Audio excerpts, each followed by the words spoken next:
at the office for about 6 weeks now. So really looking at how we can best respond to the needs of our students, community, and employers as a whole. You know, nearly 1,500 of you joined us for our last virtual town hall meeting last month with Dr. Hinojosa and Ms. Ellis, superintendent from Grand Prairie ISD, of course, Dr. Hinojosa with Dallas ISD. And they were really gracious to answer your questions regarding their plans for reopening. I will say, however, a lot of what they said then has changed as a result of things going on with the COVID crisis, the state of Texas and others. In fact, DISD School Board is meeting today to determine if they're going to reopen on August 17th or September the 8th. And so in conversations today with Michael Hinojosa, he's leaning toward the 8th, but that's really up to the board to decide. Clearly, that's going to impact us going forward. Since we last talked, we formally have launched Dallas College, and the external community is now becoming more and more familiar with that being who we are today and going forward. And you know, we also, since the last time we were together, announced our new leadership team and at least the first round of the leadership team as we went through the talent pool process and selected those. And today, we've got several of those leaders that are going to be joining us to talk about their roles, sharing their thoughts and vision, perspectives. And I know many of you know these folks. I look forward to you as well as myself getting to know them better in these new roles. Dr. Shonda Floyd is our new provost. Many of you have known Dr. Floyd and her vast experience, 17 years in higher education, and most recently serving as the Executive Vice President for Academic Affairs and Student Success at Northlake College. Dr. Beatrice Joseph is the Vice Chancellor of Student Success, more than 25 years in higher education, of course, most recently served as the 10th president of Mountain View College. And for those of you at Mountain View, obviously she is also in this interim still serving in that role and providing leadership there as well. And we'll be talking more in the future about that transition at Mountain View and looking at new leadership there. Dr. Piper Wilkins is the Vice Chancellor of Workforce and Advancement. Again, more than 25 years of experience in community colleges, and most recently served as the Chief Advancement Officer of the foundation as well as the district. Dr. Greg Morris is the Senior Vice Provost of Academic Services, and again, more than 20 years in higher education, and most recently serving in the role of Executive Vice President of Academic Affairs and Student Success for El Centro College. Also today, we'll have others joining us. Dr. Justin Lonan, our Executive Vice Chancellor, who's going to help once again guide our conversation and keep us on track, keep me on track. Dr. Sharon Davis, our new Chief Critical Response Officer. Sherry Enright, our Chief Human Resources Officer. And with that, I know there's a lot on your mind, a lot that we want to share with you today. And I just want to really thank, it looks like already well over 1,200 of you for joining us, because it's going to be a packed hour. And with that, Justin, I'll kick it to you. Well, thank you, Dr. May, and thanks everyone for joining us today. And we'll start as we always do. We'll start with you, Sherry, to share a little bit with us, if you will, about the survey that we asked folks to respond to at the end of each of these town halls. And so after the last one, I know we had several responses. So if you can share what's on people's minds. Absolutely, and good morning to everyone. Justin, as you mentioned, we do try to do a survey after each one of these to kind of gauge where we are.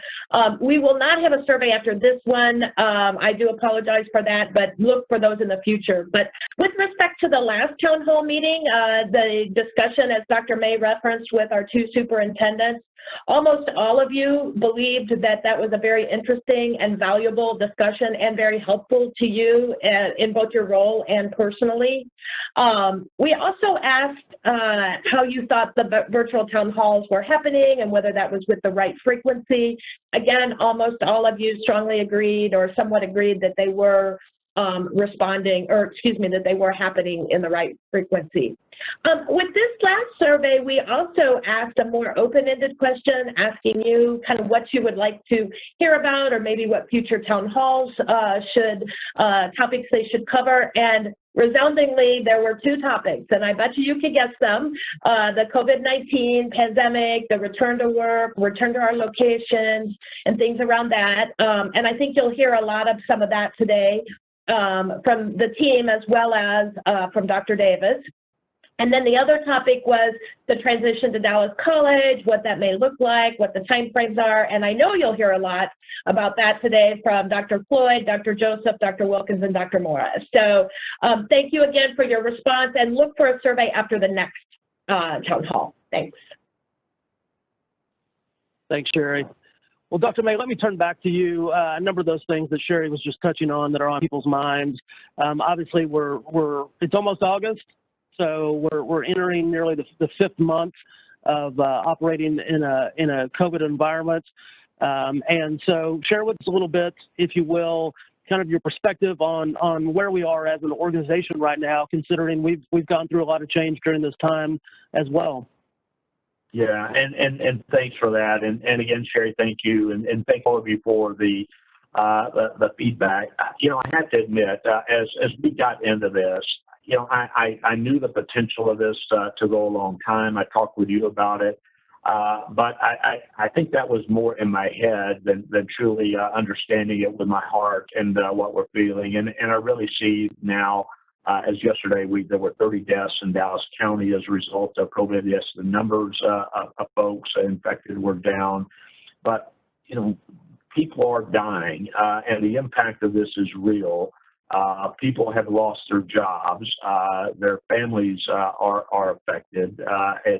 We're seeing rising unemployment overlaid by racial and cultural tensions in our community and elsewhere, and I'm just feel the weight of that personally, the responsibility for our community during this time, helping respond to the economic needs, helping really make sure that we're investing in the right areas to help workers that need reskillings, because the jobs that they lost are never, ever coming back. And so we've got to help them move into new areas. And if we don't, who will? You know, I need everyone, as I've challenged the new leadership team, to think about how our jobs, whether it be a faculty member or an operational leader, administrator, how we can really help our students and improve the student experience and really impact our community overall in a positive way. And we're doing that, and it's just too much to list here. But I appreciate that kind of engagement on a daily basis, whether it be our work to support testing, whether it be what we're doing with the reskilling efforts.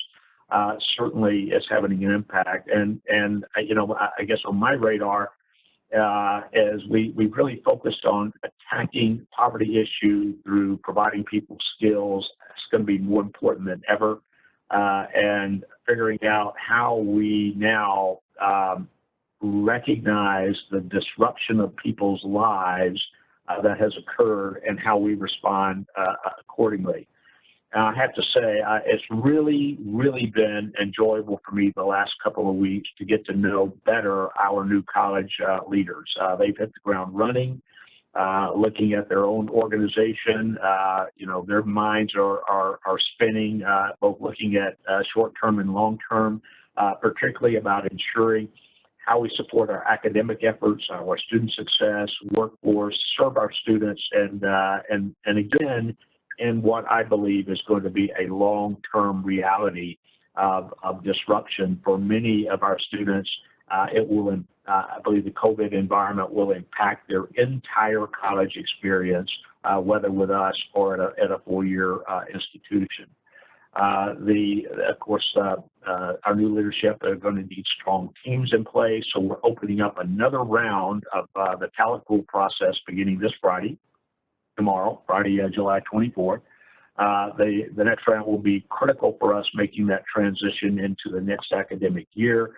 So once again, we'll be prioritizing Dallas College employees for this next round of selection.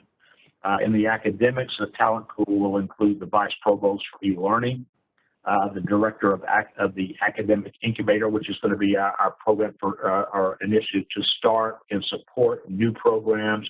But it will get into evaluating existing programs, helping strengthen them as well, and assist with the work, whether it be with the coordinating board or elsewhere, and that entire approval process.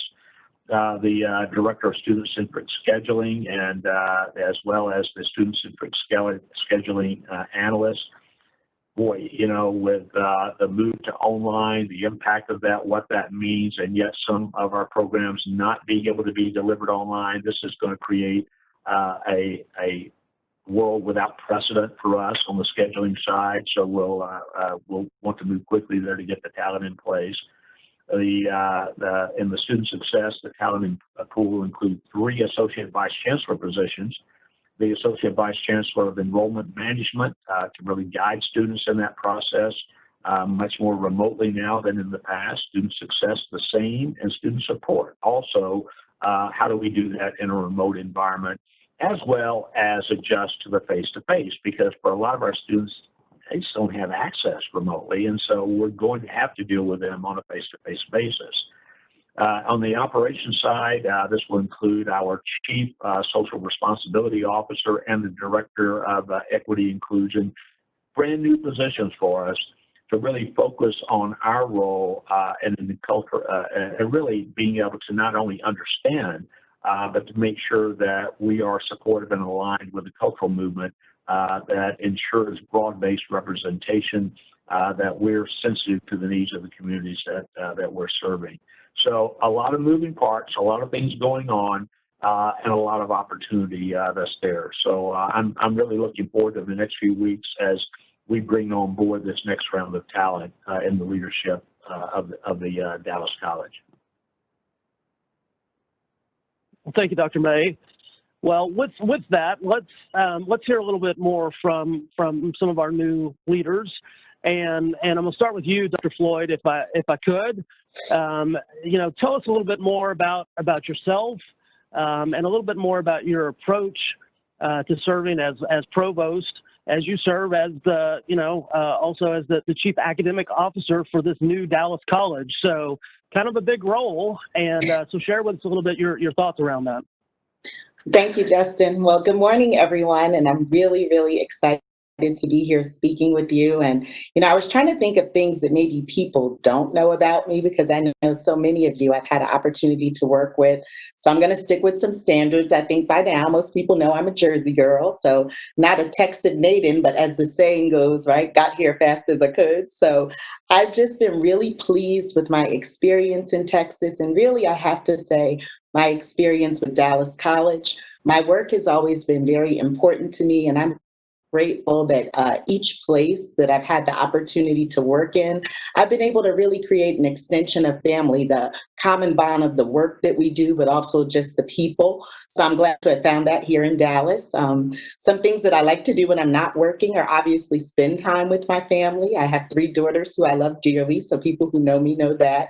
And, you know, coming up in August, I will have been married 23 years, so to the same guy that I've known since 2nd grade. So that's pretty cool too. So that's a little bit about me, but what I'm really excited about with Dallas College is, you know, my new team. We haven't even worked together for a full month yet, but we are really bonding together. I have a great group of individuals that I feel like I've already known for at least a year, if not a half lifetime, right? Just because of the way that we communicate with one another, the way that we support one another. So a broad base of backgrounds in my team, lots of talent, super smart people, but we are really all together or bonded together, I feel like, behind the common goal of just providing an excellent learning experience for our students. So we've been really busy visioning, guiding, reminding ourselves every day we're creating something new. I think it's starting to even sink in for us that we're creating something new. And so in doing that, we're really trying to finalize that academic structure for Dallas College and what it will look like. But I have to say we're spending an equal amount of time in our communications with faculty, with deans, and just dealing with issues like the remainder of our summer courses that are modified face-to-face, our fall enrollments, dual credit. There is really a flurry of activity around the team and I, and we're really excited just to do the work together and to bond closer together in that work. And our goal, like when we talk about visions, objectives, and goals, I think we really just want to provide a teaching and learning environment that exceeds our consumer, the students' expectations, and that meets the community's needs. So we're really excited to continue doing that work. I think I will continue to lead as I always have, as provost, and that's being, with relational first, making sure I'm meeting the needs of my team by way of support, always being a listener and having an open door, and always having a degree of enthusiasm. I'm pretty easygoing by nature, but I'm a fun person, I think. I like to have fun. I like to enjoy life, and I like to impart those things to my team. So we work really hard, but we're looking forward to kicking COVID to the curb so we can play really hard in a face-to-face manner together. So. Well, thanks, Shonda. Obviously, you're very passionate about the work that you're going to do, and we're excited to have you on the team as you're literally around the corner here in the district office, and all of that. In spite of the Jersey thing, we're glad you're here. So with that, let's turn to you, Dr. Joseph, and along the same lines, obviously, COVID has taught us that how we serve our students is very different. How we're going to serve our students in a one college environment is very different. So there's a lot to pull together, a lot of challenge to be able to serve our students. So share with us a little bit about yourself and your background and your approach to your new role as Vice Chancellor of Student Success.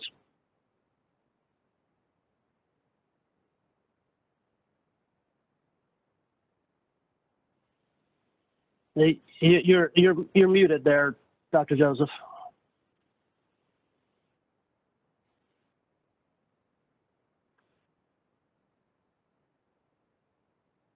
Is that working better? There we go. There you go. Okay. I am telling you. Anyways, so I think was mentioned earlier, I have over 25 years of higher ed experience. And I really believe that my role truly is to advocate for students and to create a culture of students first. I also believe that we are a product of our lived experiences. And me as a first generation Latina immigrant, creating opportunities and helping our students and community take advantage of those opportunities is of the utmost importance. COVID has shifted how we live, how we learn, how we work. There have been many, many lessons and aha moments that we will continue to inform how we move forward. Our work in student success is being centered around developing a comprehensive and equitable student experience so our students and their families can avail themselves of the opportunities to lead a better life. And in terms of something about myself, unlike Shonda, I'm not from Jersey, as you could tell by my accent. I am originally from Peru. And for those of you who have not visited, after COVID, make sure that it becomes part of your bucket list. It's a beautiful, beautiful place. The food is incredible. The people are friendly. I might not be maybe the best representation, but hey, I'm friendly once in a while. So that's my background. I was an international student very, very many years ago when I came to the States to go to school on a Fulbright scholarship. So I have a perspective and a understanding and appreciation for what students go through in a new environment. So I'm looking forward to continuing to work collaboratively with the wonderful people that I have met in student success, but also across the board. I think we have, in the past few weeks, worked very closely with Shonda's team, with Piper's team, with Justin's team to find solutions to problems that our students face. So I'm looking forward to a wonderful opportunity to enhance our students' experiences going forward and finding solutions to truly move forward our social and economic mobility agenda. So thank you. and I'll join Shonda when COVID is kicked to the curb, and we can party like in Jersey, you think?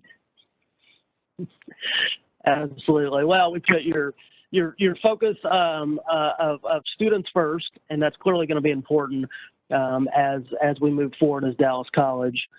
So let me shift to you, Dr. Wilkins. While you're in the same office downstairs, you've got new responsibilities, new role, and share with us, a little bit about yourself, your background, and your approach to your new role as Vice Chancellor of Workforce and Advancement. Sure. Thank you, Justin. And I'll follow the lead of my colleagues and tell you a little bit about myself personally. Unlike Shonda from the block in Jersey and Beatrice from Peru, I am Piper from Pampa, Texas, and I grew up in the Panhandle, a really small town. I am married to my high school sweetheart for almost 35 years, and most days I still kind of like him. We have a daughter and a son-in-law and some dogs, and that's kind of my personal life. But I've spent most of my career in education.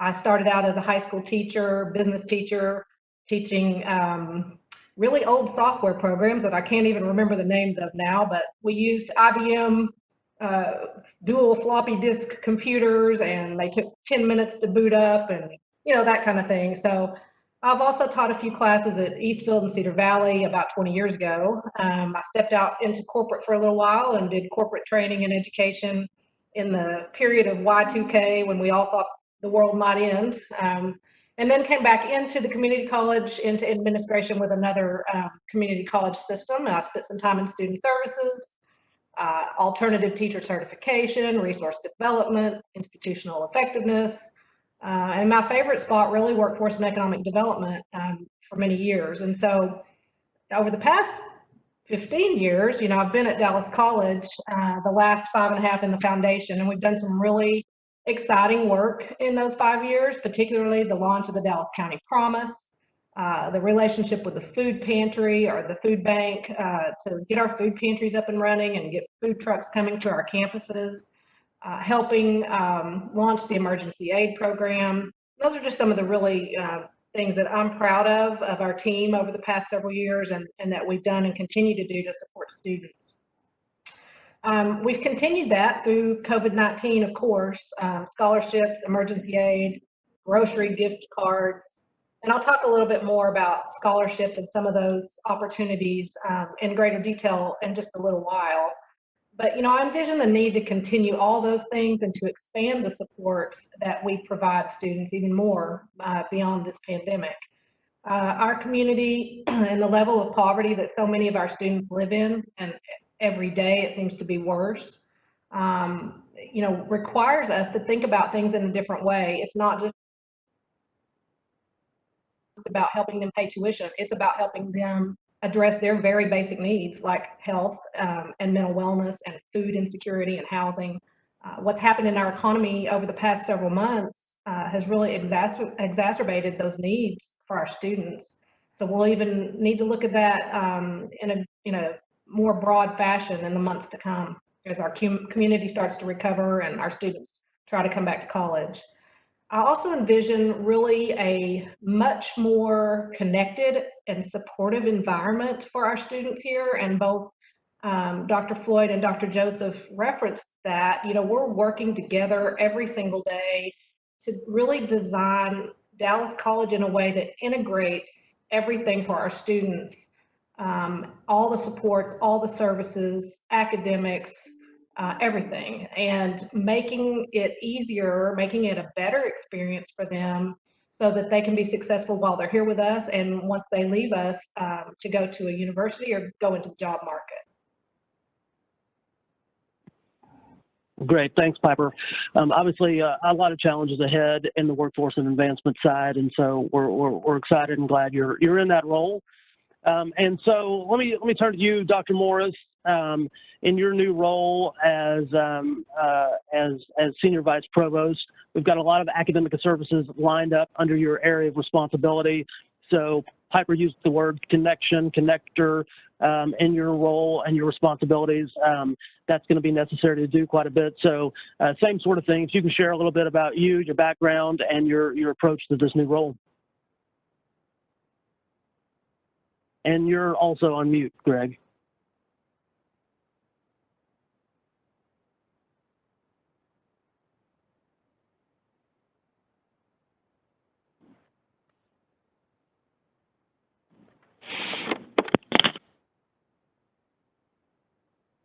No? See if you're muted on your phone though, Greg.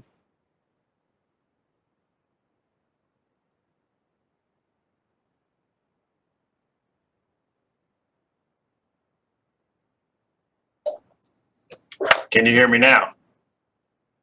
There we go. Well, I didn't realize we were going to reach all the way back into our childhood, but let me start there as well. As many of you may not know, I actually grew up in kind of the foothills of the Appalachian Mountains and in a small coal mining town. If you've had a chance to look at some of my background and experience, it probably looks all over the place as well. Earlier on in my career, my partner was in the military, so about every 3 years, we were moving to a new location where I had to almost reinvent myself in many ways. So my background and experience has covered anything from I had a chance to run the Pearl Harbor apprenticeship program for shipyard. I've worked in distance learning. I've had chances to work actually in West Virginia, leading up workforce and economic development, and probably most geographically close, I had a chance to actually run UT Dallas's enrollment management division.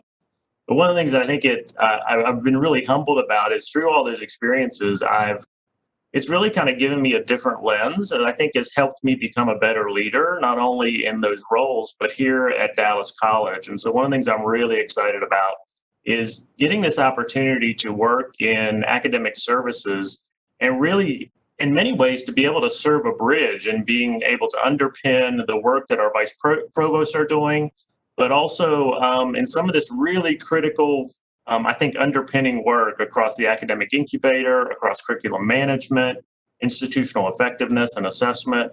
And so I'm really excited about moving forward with this work and really not only supporting some of these areas, but I'm hoping as well we can drive some innovation through many of these areas that may have been traditionally seen in another vein. And so it's just a really honor for me to be a part of this, and I'm looking forward to working across with Dr. Joseph's team and with Piper as well, and I'm really excited about this opportunity. Well, thanks, Greg. Clearly, your background of flexibility is going to be important in this new role. So, again, we're excited you're here. And well, so as we've gone through those introductions, we really did want to take time with this town hall for everybody to get to know these new folks and these new roles. We've got several questions that we're going to try to get to in the remaining portion of the town hall. And I'll start with you, Sherry. Now that we've filled this round of the leadership pool positions, we've had questions kind of about what's next. And as Dr. May said, we've got another round that could launch as early as tomorrow or early next week. So share a little bit of what's next from that perspective. Absolutely, and thank you. And yeah, I love Dr. May's optimism that it will launch tomorrow. We were hoping for that, but we still have a few things to finalize. So if you don't see it tomorrow, don't panic. It will be out early next week. And as Dr. May mentioned, we have approximately 9 positions in this leadership pool. Again, we'll be looking internally for those. The process will be very similar to the last one. Interested candidates can submit an expression of interest statement, much shortened from the last one. Unfortunately for, I guess, Dr. Floyd, Dr. Joseph, Dr. Wilkins, and Dr. Morris, they had to do a very extensive expression of interest. But, and likewise, if we had people in those earlier talent pools who had already submitted an expression of interest, they will not need to resubmit. They will just need to let us know for which positions they are interested. And then it will work very similarly. We will look at all submissions, select those for interviews. It will be most likely in this COVID environment, the WebEx panel interview, and then talking with Dr. May, again, WebEx.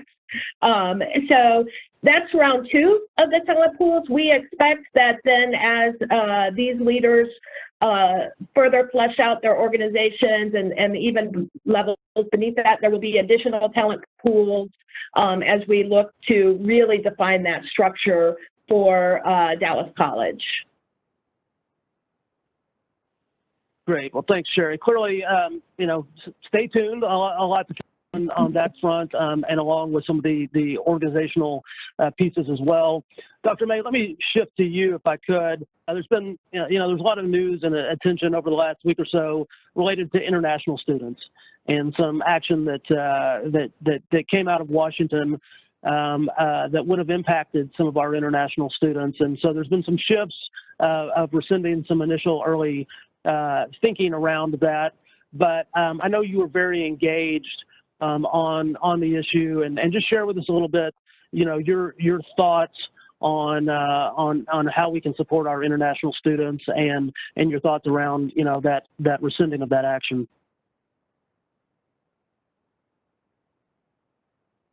Dr. May, you may be muted as well.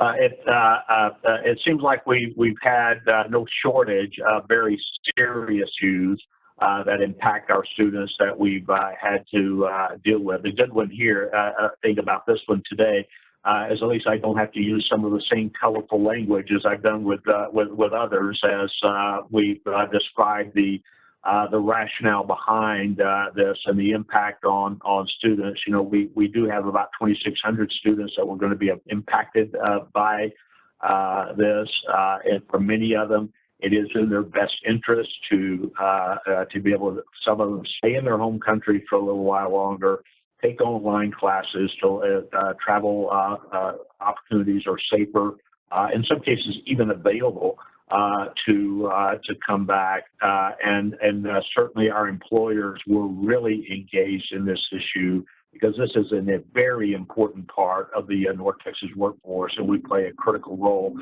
in preparing individuals to move into jobs that are in the area. So again, I just want to thank all of you who jumped into action. Quite honestly, we had a lot of things planned, even for this week, that we were going to be doing to really advocate on behalf of our students and their families and those impacted. The good news is we didn't have to. And I would say that's largely, almost exclusively, because of employers who just pointed out the devastating economic impact that this move was going to have on companies throughout, not just costing the students' jobs, but even the ability for others to get jobs because of the lack of talent that would be there that would cause some of these operations to either shut down completely or not exist as all. So the good news is we will continue to work, and I just appreciate the outpouring support that I heard for this important part of our student body. Well, thank you, Dr. May, and let me ask you, Dr. Joseph, along those lines.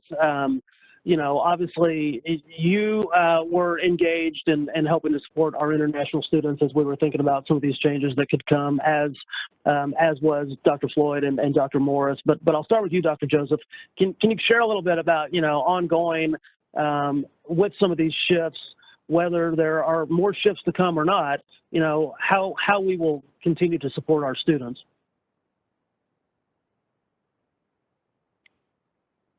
And I believe you're muted. How about now? Gotcha. Okay. It seems that I have to press more than one button. I'll figure it out. So this is probably a perfect example of how new structure really helped us support our students. Our international student advisors were in high gear. They were like, hey, this is a problem. How do we work together? We met immediately.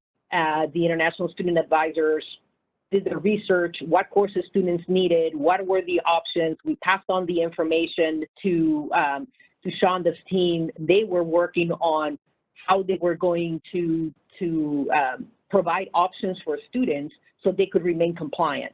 It wasn't anymore Mountain View was going to go and do it this way, and this other college was going to do it that way. Is we were working on a solution that will help all students. And if other resources were needed, then we were all at the table to have that conversation. I am sure maybe Shonda or Greg might have some details of the kinds of things that they were working on the academic side. But all that to say that it was an immediate reaction from all of us. We discussed the options and consulted with a variety of different people to see what the legal implications were. What could we do to assist?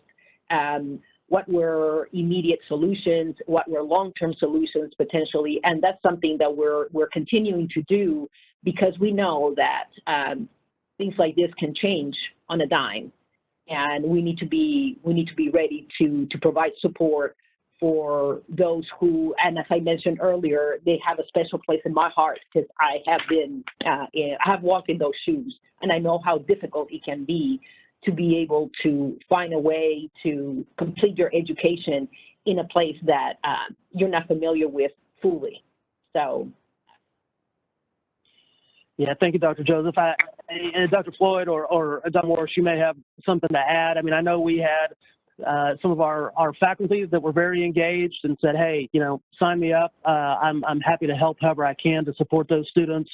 So, Shonda, anything you want to share from the academic side? Yeah, well, that's exactly it. I was just so impressed during this time. My first text message about the whole ruling or the guidance that was given was from a faculty member. And from that point on, just emails, texts, just saying, if you need me, I'm here. But just that collaborative spirit that was across all of Dallas College to really do whatever it would take for us to service the international students.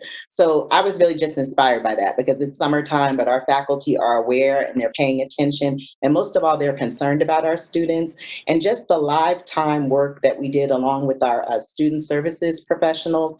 It wasn't a formal committee, but I mean, we were meeting probably for about a week, maybe a little bit more, coming up with not one plan, but multiple plans, them providing data, us strategizing about what if we do LGIs, large group instruction, what if we do this, what if we do that. So really just grateful for the collaborative effort. Without, any pretense, everyone just came together to get behind this group of students. So very grateful for that. Great, thank you. Dr. May, let me turn back to you if I could. One of the things that obviously has been on folks' minds are issues of race and inequity, and you have spoken about that on many occasions, and we've talked about it in town halls.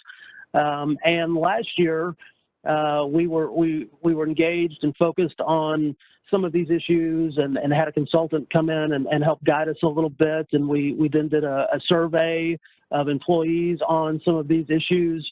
And then as we rolled out the new structure, the draft new structure back in January, one of the things was an office that included equity and inclusion. So share with us kind of, a little bit your thoughts as we continue these conversations and focus on race and inequity within our institution and how we support others. And then also, one thing that we started last year was the creation of employee resource groups around some of these issues. So can you share your kind of thoughts about how we continue to engage in this space?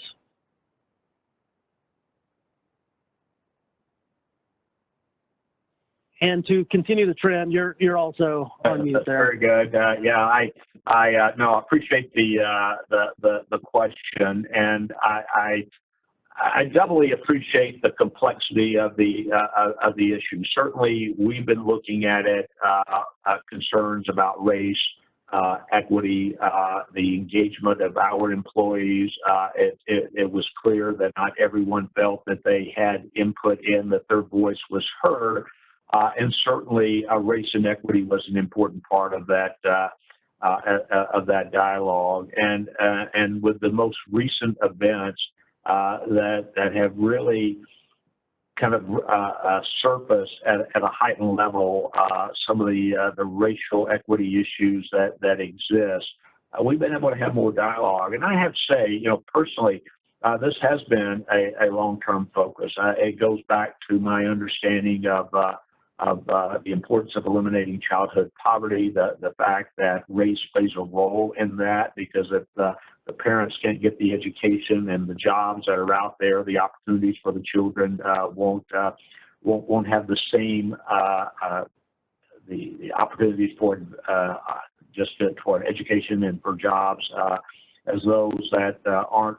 experience that same type of bias and concern. And so we're going to continue to look as we describe the offices, but I want to be clear, that's not kind of a one and done. That really is a dialogue, and I appreciate those of you who recommended me, because I've taken you up on the challenge. Several books that I've read the last few weeks are related to this issue, just to give insight into what some of the challenges are that folks are feeling. So you can have it up here, but you've got to have it here in the heart as well, and understand it.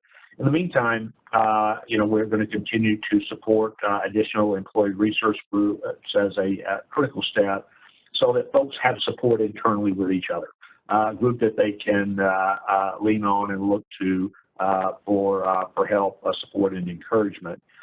In the meantime, I want to invite all of you to join us for a special forum organized by the Office of Student Life, aimed at shedding light on the issue and hearing from a critical group in our community, our students. The title is Being Black and Blue Student Forum, a conversation about policing Black lives, and Black lives is scheduled for next Thursday, July 30th from 3:30 p.m. to 5:30 p.m. by Blackboard Collaborate. The panel will feature Cedar Valley Campus President Dr. Joe Seabrooks, Dallas College Police Chief Loretta Hill, and Dallas College students that we'll be sharing more with you about them in the future. So you can get more information at the Dallas College website. So I hope you'll be able to join us for that. And then I encourage you to continue to provide feedback directly to me, but to others as well, as to what we need to be thinking about to ensure that all people do have opportunity, and that all means all. Well, thank you, Dr. May, for leading in this conversation and ensuring that the conversation continues and beyond. While you've got the mic, Dr. May, let me turn a little bit. In your early remarks, you were mentioning a little bit of what's going on with COVID, and as we've seen here in Texas, a little bit of shift between what's open, what's not open, a lot of conversation and dialogue around that. And you also mentioned your conversations with Dr. Hinojosa and some of our ISD leaders. So, kind of considering all this, share your thoughts on what you expect in the way of Dallas College and how we'll be impacted and affected. Sure, and thanks. And let me say one. We have really relied on the science. We've relied on the information on the numbers. We've listened to those in the health bill to provide the best guidance. And to some extent, we kind of tuned out folks that don't seem to understand the seriousness of this. That being said, we all know that there have been, at all levels, from local, state, and federal, some attempt to politicize some of this involving both K-12 and higher education about coming back, opening in that area. I think in Texas, we've seen a little bit of reality creep in, but for all the wrong reasons. I mean, we had to see the number of cases triple. From 3,000 a day when we, started talking about this seriously back in June, to a high of 14,000, nearly 15,000 cases just a couple of days ago. In Dallas County, we have more than 41,000 cases today. And we all need to be careful. We need to be vigilant. We need to realize that that with every new case, it increases the odds that it will spread and can impact you personally. So we want to be sure that everyone are following the protocols. Wear your mask, wash your hands, encourage friends and family to do the same. We're going to do our best, and we'll share more with you about what we're going to do here at Dallas College as we are bringing folks back in to provide a safe environment, and we can do that. But we can't also oversee what happens when folks aren't here, and that's outside our control, but that's within your control. And I hope you'll take that seriously, because it does impact our ability to meet the needs of students in our community. Well, all that said, Dr. Davis, I'd like to turn to you. Obviously, you have been engaged throughout the system, working with multiple sides of the House on to do everything that Dr. May was just saying to ensure that we can return, focused on safety, but also focusing on how we can serve our students. So share with us a little bit of your thoughts and kind of what you think the plan's looking like at this point. Okay, thank you, Dr. Lana. So we are closely monitoring the developments of the COVID-19 pandemic, but we must also balance that effort with our goal to effectively serve our students, which involves us safely returning and offering more face-to-face operations. With that being said, we're preparing to enter the next phase of our return to campus plan. So we will welcome a larger number of our employees back to campus or back to their worksite locations on August 3rd. We will follow what we have termed the ABC schedule. Sorry, we couldn't be more creative in the naming. Where we will limit the number of employees that are in any designated area or at any Dallas College location. What that essentially means is that there will be 3 schedules developed for each large department. And those that are on the A schedule would report the first week, and then they would work 2 weeks remotely. The next week, those that are on the B schedule will report and then work 2 weeks remotely, and that will continue until further notice. While we know that this is going to impact a large number of our employees, we will continue to manage on-site capacity, and there are some departments that will continue to work remotely for the foreseeable future. I also want to let you know that we will remain flexible, and we're going to continue to monitor public health. We're going to continue to monitor the number of cases, and we are prepared to adjust our plans as necessary. And I guess the other thing I want to make mention of is many of you may have heard that we are doing COVID testing at some of our locations, and we are offering mobile testing at Mountain View, which started on July 20th. We are planning to start mobile testing at the Eastville site on August 3rd, and we're also looking at a possible 3rd site at Brookhaven College. So this is one of the ways that we are partnering with our community to bring forth the services that our community needs. It does not impact the college proper. If they are drive-through sites, no one gets out, no one is actually on the college property or on the site inside the buildings.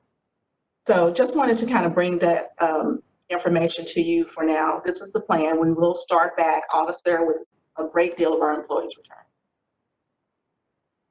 Well, thanks, Sharon. And you mentioned the very, very creative named, ABC rotating schedule thing. And we've had some questions around that. And people are asking for clarification on what to do if their team doesn't have enough members to support that sort of rotating schedule. Right. So some smaller teams do not have enough members. There may be some departments that are only 2 individuals. They would not participate in the ABC schedule. Those supervisors will have some flexibility in how they schedule those employees. In some instances, some departments will be back full 40 hours every week. Others may do 1 week on and 1 week off. But those are the exceptions, not the rule. Well, and we've also had some questions just, as we learn more about COVID and people clearly have concerns. Like a question we got was an employee is concerned that the virus can be spread through air vents. So, can you tell us how we've thought through those sort of things? So I had to ask Scott Wright to help me with this question because I didn't know. So what we've done, so some of the questions were related to the air vents in the restrooms, and those vents vent to the outside. They don't recirculate the air. The other thing that we have done is we have adjusted our HVAC systems to bring in as much outside air as possible. We've also increased the humidity in accordance with the CDC guidelines. And what this does is it makes the air damp and heavy. Therefore, things that would normally be suspended in the air are likely to adhere to the moisture and fall to the ground. So we're balancing occupant comfort with the increased level of humidity. All right, thank you. We've also had some questions about contractors and others that may not be employees or students, but they're still on our campus. And talk to us a little bit about the protocols for those sort of folks, including, wearing masks. So we are requiring everyone who is on any of our properties to wear masks and to social distance. That includes contractors. They have all been notified that their employees are to wear masks, are to adhere to social distancing guidelines. If anyone should encounter any of those visitors or contractors who are not adhering to that, we ask that they report it to the leader of that organization or that location, because they have been notified and this could affect their contract. Great. Okay. Thank you. Let me turn to you, Sherry. As Dr. May said, since June 8th, we've been coming down here and wearing our masks when we're around one another, but also every day we use the app to check in to make sure we're clear for returning that day. And so we've had some questions around the app regarding that, of what happens when an employee receives a non-approval notice from the app to return to their location, and what does that mean, and kind of what are the next steps there? Sure. The app has been a great assistance to us in helping identify that. So when an employee reports an answer to a question that would generate a continue to work remotely or a stay at home, it creates an incident. And those incident reports are being handled out of the Human Resources Information Systems team.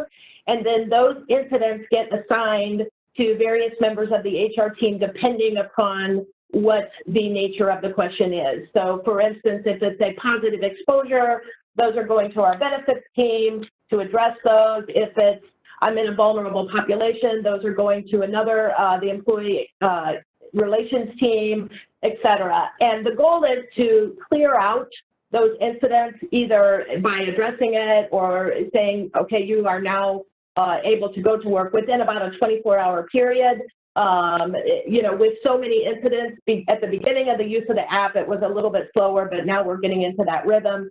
And so really a couple of different scenarios can happen depending upon the nature of the incident. So if that's, I'm in a vulnerable population, you call, the HR will reach out to you, they will talk to you, talk about the risk, and then, assuming there's been no other exposure, no symptoms, you go back to your location and you return to an on-campus location. If it's a positive exposure or a positive test, we are following the CDC guidelines with respect to the returns. So all of those incidents that are created in the app are being handled through the HR department, obviously in coordination with Dr. Davis in light of CDC best practices. Well, and let me ask, we've had several questions, people concerned about if they have children and the ongoing conversation of when school may start or not start, and kind of our thinking around that at this point of what are employees to do if they don't have childcare. Right. That situation is covered right now in our inability or statement of inability to return to work. The employees would be asked to complete that, provide the documentation. Of course, we'll have some of that from the school system itself. If those employees have a child care issue but are able to continue to work remotely, we will ask that they work with their supervisor and get that processed. There'll be, some expectations around what that return or the continuing remote working looks like. If, however, they are unable to work because either they need to homeschool their children or there are some other constraints, we will have to look at what leave options are available in light of the COVID-19 Leave Act, and that may be intermittent leave, et cetera. So we are making accommodations for those employees who have students who may not be able to return. Great, thank you. Well, in our remaining few minutes, we'll kind of do the lightning round and hit as many questions as we can. And I'll turn to you, Dr. May. Obviously, there's still a lot of questions that folks are concerned about their role both in this COVID environment and with Dallas College. And we'd had conversations with the board earlier in the year about continuing to pay all employees through August 31st, regardless of ability to work. And as that date gets closer, there's been concerns about what's next for people in their roles. So can you kind of share your thoughts at this point?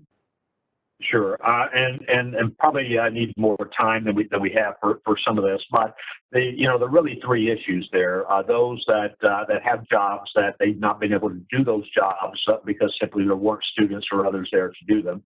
Second one are jobs impacted by the move to Dallas College, where we had duplications of folks, and then questions around the budget shortfall that the state controller has announced, and the rest of higher ed and other areas have taken a 5% budget cut, and the anticipation that there'll be cuts coming to us in the future, as well as impact on that. So those are all really three distinct entities, and we're going to be working with all of them. Let me start with Dallas College, because no doubt there are going to be positions that are no longer needed as a result of the consolidation, but there's also about an equal number of positions that will be created during that time. Do those perfectly align? I kind of doubt it, but it's going to for a lot of people, and so that's kind of the pool concept and why we're encouraging folks to look at those and take advantage of those opportunities.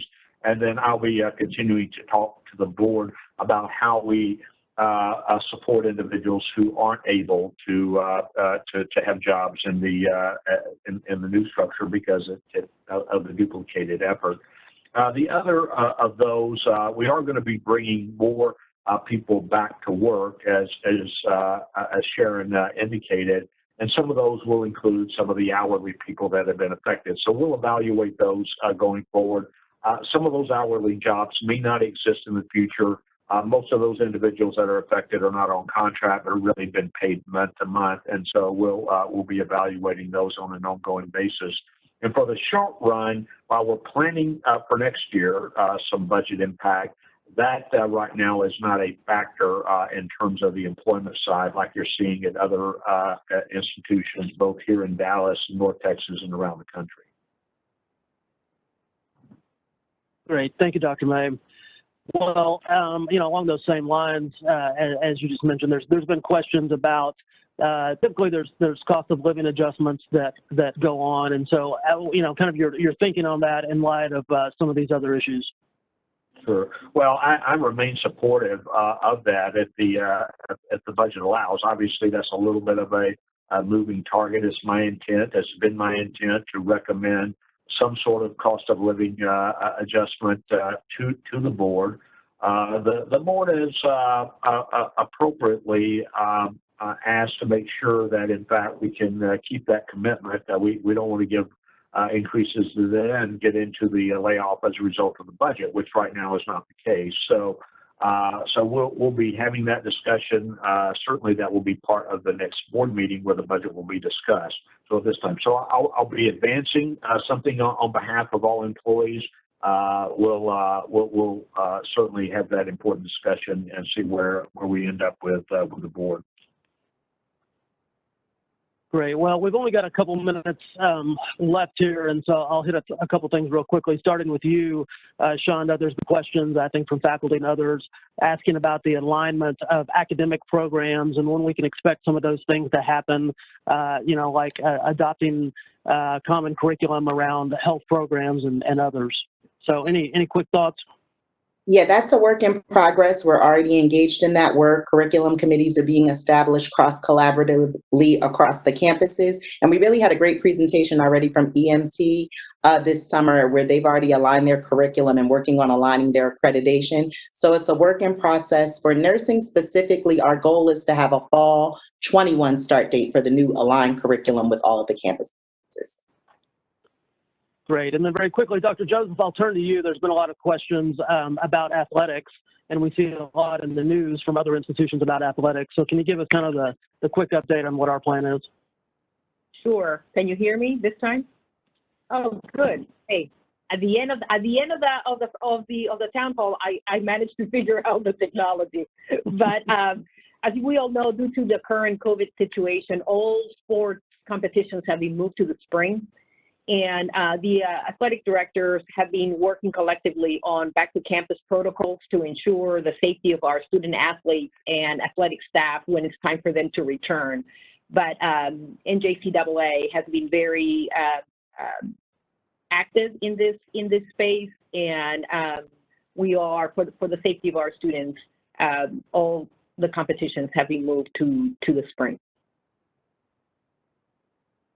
Great. And then finally, Dr. May, I'll turn to you. It's almost August, so typically August we all come together in conference day. And so I know we're still planning to do conference day, but it's going to look a little bit different. So kind of share with us your thoughts on that. And it will, and it is important that we come together, and certainly something's going to be lost a bit in that process because it is a time to get to see each other and touch base. And a lot of the social networking won't be able to occur as it has in the past, but we are working to make sure that you do have a meaningful and enjoyable conference day experience. This year it will be, I guess, conference days, as we will be spanning 3 days, beginning Wednesday, August 19th through Friday, the 21st, and allow about half days. This will include some keynote presentations on Friday, and of course I'll be talking as well on some topics that I think are kind of on everyone's mind. And the theme this year will be education that works for all. So we'll look forward to that. Great. Well, that's all the time we have, and so we appreciate everybody joining us, and keep sending your questions to the town hall at dccd.edu email, and we'll continue to share where we can on the FAQs. So with that, Dr. May, I'll turn to you to close us out. Sure. And Justin, thank you. Thank our leadership team. I really appreciate your sharing. Thank all of you for joining us today for the event. Just to mention, if you have time, you're all invited to join me and Chair Flores at noon today for a conversation entitled, "Are We Green Enough?" This is a forum that will include students, alumni, and community leaders around sustainability. So I hope if you can, you'll join us. And finally, I just want to thank each of you for what you're doing, your support for our students, for each other. Every day seems like we have new challenges, but I am absolutely more confident than ever that we'll not only come through this better, smarter, but only if we do it together. So thank you, and have a great day.